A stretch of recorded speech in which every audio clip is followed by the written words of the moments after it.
সুপ্রিয় দর্শক, শুরু হতে যাচ্ছে ত্রয়োদশ জাতীয় সংসদ নির্বাচন। আওয়ামী লীগকে ছাড়াই নির্বাচনের প্রস্তুতি ইতিমধ্যেই শুরু হয়েছে। তবে আওয়ামী লীগকে ছাড়া নির্বাচন কতটা সুষ্ঠু হবে এটাই কিন্তু জনমনে প্রশ্ন।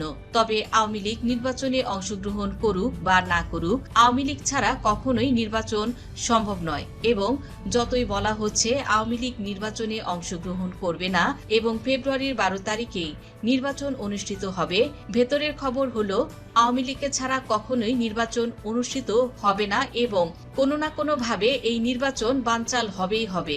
অনলাইনে জরিপ করে দেখা গেছে বর্তমানে আওয়ামী লীগের জনপ্রিয়তার ধারের কাছেও নেই কোনো দল। শেখ হাসিনার শাসনামলে গত 15 বছরে দেশে যত উন্নয়ন হয়েছে সেই পরিমাণ উন্নয়ন আগামী 50 বছরেও কেউ করে দেখাতে পারবে না, এমন কথা বলছেন অনেকেই। দেশের বর্তমান পরিস্থিতি দেখে দেশের মানুষ বলতে শুরু করেছে আগেই ভালো ছিলাম। বিশেষ করে বাংলাদেশের নিম্নবিত্ত ও মধ্যবিত্ত শ্রেণীর মানুষদের মধ্যে ক্রমে ক্ষোভ বাড়ছে। তবে অনেকেই বলছে এই নির্বাচন কখনোই সম্ভব হবে না আওয়ামী লীগ ব্যতীত।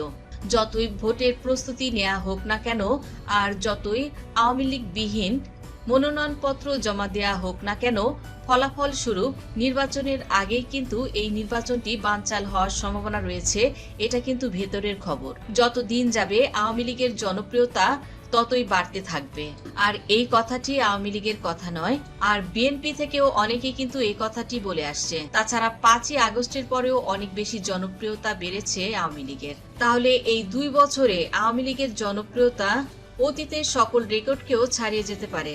বর্তমান সরকারের জন্য সবচেয়ে বড় চ্যালেঞ্জ হলো আইন শৃঙ্খলা পরিস্থিতি স্বাভাবিক করা এবং নিত্য পণ্যের দাম কমিয়ে পণ্যের মূল্য স্বাভাবিক করা, যেটা করতে এই সরকার ব্যর্থ হয়েছে। আর এ কারণেই আওয়ামী লীগের জনপ্রিয়তা হু হু করে বেড়ে চলেছে। এই সরকার কিন্তু পুরোপুরি ব্যর্থ হয়েছে, এটাই সবাই বুঝতে পেরেছে।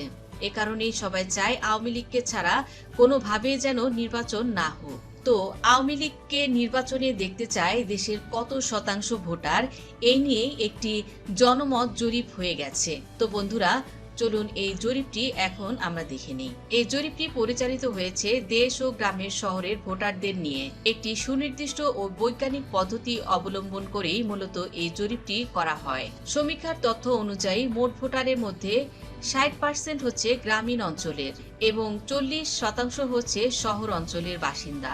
আজকের এই ভিডিওটিতে আপনাদের জানাবো আগামী নির্বাচন অবাধ, সুষ্ঠু, নিরপেক্ষ ও অংশগ্রহণমূলক হলে বাংলাদেশের কোন রাজনৈতিক দল কত শতাংশ মানুষের সমর্থন পাবে, সেই সাথে আওয়ামী লীগকে নির্বাচনে দেখতে চায় দেশের কত শতাংশ ভোটার সেই সম্পর্কে। তো বন্ধুরা, এই জরিপে বাংলাদেশের প্রধান 6টি রাজনৈতিক দল অংশগ্রহণ করেছে। 6টি রাজনৈতিক দলের ভেতরে এখানে অপশন হিসেবে ছিল জাতীয় পার্টি, ইসলামী আন্দোলন বাংলাদেশ, জাতীয় নাগরিক পার্টি, জামায়াতে ইসলামী বাংলাদেশ, বাংলাদেশ জাতীয়তাবাদী দল বিএনপি এবং বাংলাদেশ আওয়ামী লীগ। তো বন্ধুরা, এখন আমরা জানবো আগামী জাতীয় নির্বাচন অবাধ, সুষ্ঠু ও অংশগ্রহণমূলক হলে বাংলাদেশের 64 জেলায় কোন দল কত শতাংশ মানুষের সমর্থন পেয়েছে সেই সম্পর্কে। তাছাড়া আরো জানাবো বাংলাদেশ আওয়ামী লীগকে রাষ্ট্রীয় ক্ষমতায় দেখতে চায় দেশের কত শতাংশ ভোটার সেই সম্পর্কেও। তো চলুন আর কথা না বাড়িয়ে ভিডিওটি শুরু করি। তো বন্ধুরা, প্রথমেই আমরা দেখে নেই আগামী জাতীয় নির্বাচন সুষ্ঠু হলে ইসলামী আন্দোলন বাংলাদেশ কত শতাংশ মানুষের সমর্থন পাবে সে সম্পর্কে। ইসলামী আন্দোলন বাংলাদেশ দেশের একটি দ্রুত জনপ্রিয়তা অর্জনকারী রাজনৈতিক দল। চরমোনাই পীরের নেতৃত্বে পরিচালিত এই দলটি হাত পাখা প্রতীক নিয়ে নির্বাচন করে। জনমত জরিপ অনুসারে দেশের মোট 1,20,00,000 ভোটারের মধ্যে প্রায় 3% অর্থাৎ 3,60,000 ভোটার তারা ভোট দিয়ে জানিয়ে দিয়েছে যে আগামী নির্বাচনে ইসলামী আন্দোলন বাংলাদেশকে ক্ষমতায় দেখতে চায়। যদিও এখনো পর্যন্ত দলটি থেকে কেউ সংসদ সদস্য নির্বাচিত হয়নি, তবে আসন্ন ত্রয়োদশ জাতীয় সংসদ নির্বাচনে এই জনপ্রিয়তা বজায় থাকলে তাহলে প্রায় 30 থেকে 40 লাখ ভোট তারা পেতে পারে। তাছাড়া এই দলটির জামায়াতের সঙ্গে জোটে যাওয়ার কথা ছিল, কিন্তু তারা নিজেরাই এবার এককভাবেই নির্বাচন করার এবং 300 আসনে প্রার্থী দেওয়ারও সিদ্ধান্ত গ্রহণ করেছে। সেই অনুযায়ী সংসদে 5 থেকে 7টি আসন অর্জনের সম্ভাবনা রয়েছে ইসলামী আন্দোলন বাংলাদেশের। এরপর বন্ধুরা, আমরা দেখে নেই আগামী জাতীয় নির্বাচন সুষ্ঠু ও অংশগ্রহণমূলক হলে জাতীয় পার্টি কত শতাংশ মানুষের সমর্থন পাবে সে সম্পর্কে। তো বন্ধুরা, এই জরিপে জাতীয় পার্টি পেয়েছে 2% মানুষের সমর্থন। সমর্থন। মোট ভোটার যেখানে ছিল 1,20,00,000, সেখানে প্রায় 2,40,000 ভোটার তারা কিন্তু ভোট দিয়ে জানিয়ে দিয়েছে যে তারা জাতীয় পার্টিকেই রাষ্ট্রীয় ক্ষমতায় দেখতে চায়। তো জাতীয় পার্টির প্রতি জনগণের আস্থা এখনো রয়েছে। তো আসন্ন জাতীয় সংসদ নির্বাচনে আওয়ামী লীগের সঙ্গে তারা কিন্তু পুনরায় জোটবদ্ধ হয়ে নির্বাচন করবে। অনেকে বলছে আওয়ামী লীগ তো নির্বাচনে অংশগ্রহণ করতে পারবে না। নির্বাচনের সকল প্রচারণাও শুরু হয়েছে। ভেতরের খবর হলো এটা কিন্তু লোক দেখানো নির্বাচনের প্রচার প্রস্তুতি।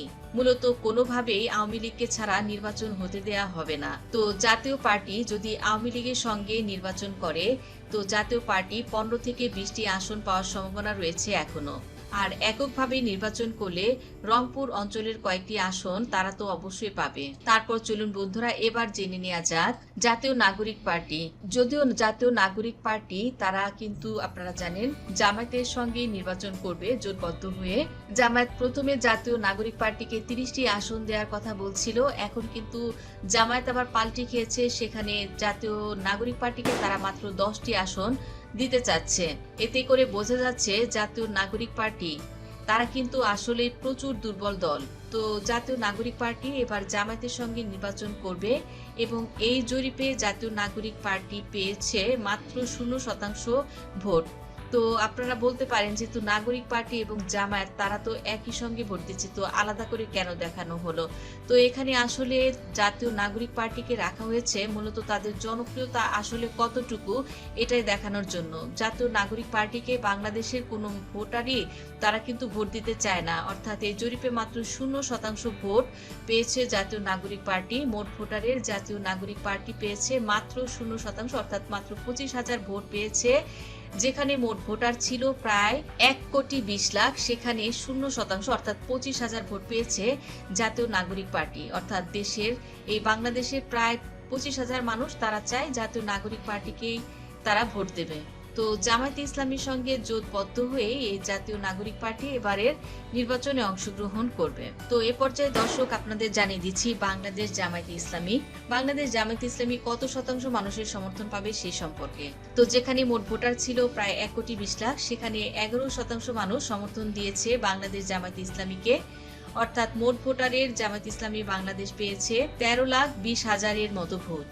তো দেশের এই 13,20,000 ভোটার তারা ভোট দিয়ে জানিয়ে দিয়েছে যে তারা রাষ্ট্রীয় ক্ষমতায় বাংলাদেশ জামায়াতে ইসলামী থেকে কাউকে দেখতে চায়। তো যদিও পূর্বের বিভিন্ন জরিপে আপনারা দেখেছেন জামায়াতের অবস্থান তুলনামূলক ভালো ছিল, তবে এবার তা প্রতিফলিত হয়নি। কেননা আপনারা জানেন জামায়াত যখন থেকে এনসিপির সঙ্গে জোটবদ্ধ হয়ে নির্বাচনের সিদ্ধান্ত গ্রহণ করেছে তখন থেকে তাদের জনপ্রিয়তা কিছুটা হলেও আবারও কমে যাচ্ছে। তো এখন আমরা দেখে নেব যে জাতীয়তাবাদী দল বিএনপি এই জরিপে কত শতাংশ ভোট পেল।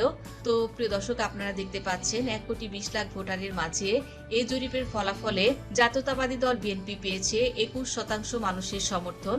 অর্থাৎ দেশের প্রায় 25,20,000 ভোটার তারা ভোট দিয়ে জানিয়ে দিয়েছে তারা বিএনপি থেকে রাষ্ট্রীয় ক্ষমতায় কাউকে দেখতে চাইছে।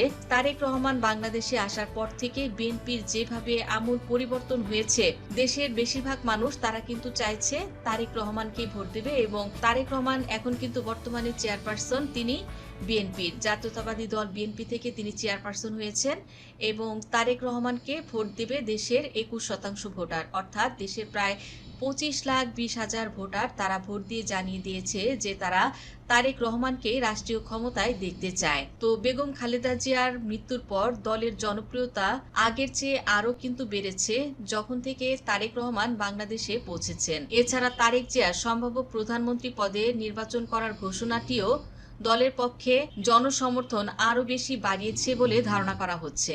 তো বন্ধুরা এ পর্যায়ে জানিয়ে দিচ্ছি আওয়ামী লীগকে ক্ষমতায় দেখতে চায় এবং আওয়ামী লীগ নির্বাচন করুক এটা চায় দেশের কত শতাংশ ভোটার। তো বাংলাদেশে বর্তমানে ত্রয়োদশ জাতীয় সংসদ নির্বাচনের সকল প্রস্তুতি ইতিমধ্যে প্রায় শেষের দিকে।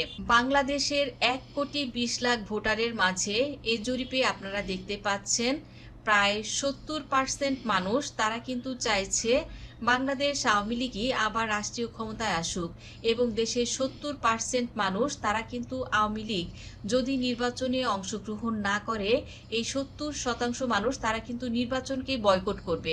অর্থাৎ 1,20,00,000 ভোটারের মাঝে প্রায় 72 লাখ ভোটার তারা কিন্তু এবারের যে নির্বাচন সেই নির্বাচনটি বয়কট করবে। প্রায় 70% মানুষ তারা চাইছে যে বাংলাদেশ আওয়ামী লীগ আবার পুনরায় রাষ্ট্রীয় ক্ষমতায় আসুক এবং নির্বাচনে অংশগ্রহণ করুক। তো আপনারা দেখছেন যেখানে সব দল মিলিয়ে প্রায় 30% মতো ভোট পেয়েছে, সেখানে বাংলাদেশ আওয়ামী লীগ একাই কিন্তু তারা 70% ভোট পেয়েছে। তো সেখানে আওয়ামী লীগের এককভাবে এত ভোট পাওয়া সত্যি নজরকাড়া। এই জরিপে আওয়ামী লীগই জনমতের শীর্ষে অবস্থান করছে এবং বিপুল ভোটে এগিয়ে রয়েছে বাংলাদেশ আওয়ামী লীগ। তো দর্শক, আপনি কি চান বাংলাদেশ আওয়ামী লীগ নির্বাচনে অংশগ্রহণ করুক?